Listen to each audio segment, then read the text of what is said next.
Hi అండి. Welcome back my channel Sunitha serious. ఇవాల్టి మన వీడియో వచ్చేసి ఆంధ్రప్రదేశ్ ప్రభుత్వం గురించి కొన్ని కరెంట్ అఫైర్స్ గురించి మనం ఇవాళ డిస్కషన్ చేయబోతున్నాము. మీరు కనుక ఫస్ట్ టైం నా వీడియోని చూస్తున్నట్లయితే నా ఛానల్ని సబ్స్క్రైబ్ చేసుకోండి. అలాగే వీడియోని ఎండ్ వరకు చూడండి.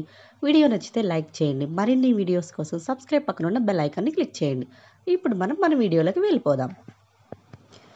మొదటి కరెంట్ అఫైర్, ఆంధ్రప్రదేశ్కి 2వ స్థానం. 2024-25కు గాను ఆర్థిక వృద్ధి రేటులో ఆంధ్రప్రదేశ్ 8.21%తో దేశంలో 2వ స్థానంలో నిలిచింది. ఇందులో మొదటి స్థానాన్ని 9.69% వృద్ధితో తమిళనాడు దక్కించుకుంది.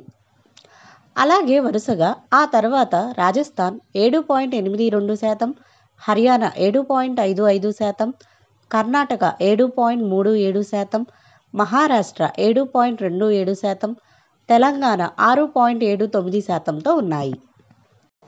నెక్స్ట్ అప్డేట్, ఏపీలో క్లీన్ ఎయిర్ సిటీగా కడప.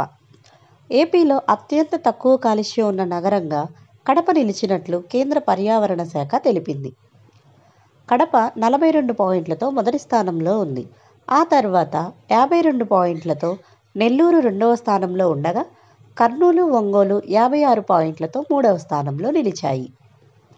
అత్యంత కాలుష్య నగరంగా విశాఖపట్నం నిలిచింది. నెక్స్ట్ వన్, ఏపీలో ఆపరేషన్ గరుడ. ఏపీలో డ్రగ్స్ ముప్పు నుంచి విముక్తి కల్పించడానికి ఈగల్ డ్రగ్ కంట్రోల్, పోలీసులు సంయుక్తంగా రాష్ట్ర వ్యాప్తంగా ఆపరేషన్ గరుడ నిర్వహించారు.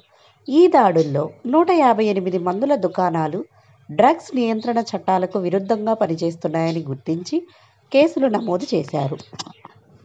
అండ్ ద నెక్స్ట్ వన్, ఏపీలో P4 కార్యక్రమం. ఆంధ్రప్రదేశ్లో పేదరికం లేని సమాజమే లక్ష్యంగా మార్చి 30న P4 కార్యక్రమాన్ని సీఎం చంద్రబాబు గారు ప్రారంభించారు.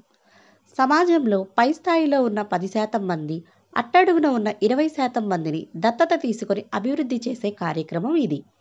అసలు P4 అనగా people, public, private partnership for poverty free society. ఇవండి ఇవాల్టి ఆంధ్రప్రదేశ్ ప్రభుత్వం గురించి కొన్ని అప్డేట్స్. మీకు ఈ వీడియో యూస్ఫుల్ అవుతుంది అనుకుంటున్నాను. అలాగే మీకు ఈ వీడియో నచ్చింది అనుకుంటున్నాను. నచ్చితే లైక్ చేయండి. ఇలాంటి మరిన్ని వీడియోస్ కోసం నా ఛానల్ని సబ్స్క్రైబ్ చేసుకోండి. Sunitha serious. That's all for today. Signing up. This is Sunitha serious. Subscribe my channel. Thank you.